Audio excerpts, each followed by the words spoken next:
पहले underground missile city दिखाकर America को डराया, फिर एयर डिफेंस ड्रिल से इजराइल को धमकाया और अब ईरान ने समंदर में उतारा महाविस्फोटक लड़ाका बहमन। जिस जंगी अखाड़े में अमेरिका अजेय है, जहां सुपर पावर के जंगी बेड़े एटम बम से लैस हैं, जहां अमेरिका एक झटके में दुश्मनों को दफना देता है, वहीं ईरान ने ट्रंप को चैलेंज दे दिया है। ईरान ने बीते 10 दिन में जो तस्वीरें रिलीज की है, वो अमेरिका और इजराइल को झटका दे सकती हैं। व्हाइट हाउस में नेतन्याहू और ट्रंप की मुलाकात से पहले शुरू हुआ ईरान का जंगी मैसेज अब लिमिट क्रॉस कर रहा है। ईरान लॉन्ग रेंज हथियारों की नुमाइश कर रहा है।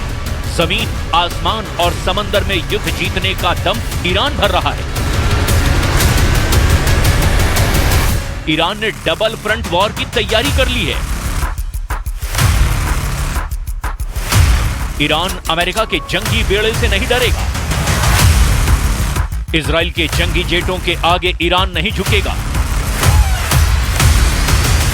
ईरान को सुपर पावर के एटम बम से भी डर नहीं लगता। ईरान को नेतन्याहू के आयरन डोम भी नहीं डरा पाएंगे। युद्ध के लिए रेडी ईरान, इजराइल बनेगा कब्रिस्तान। हमास की तबाही, हिजबुल्लाह का सफाया, हूथी लड़ाकों का खात्मा, सीरिया में विद्रोहियों को बेदम करने वाले इजराइल के लिए सिरदर्द बने ईरान ने आर पार के युद्ध का माहौल बनाया है।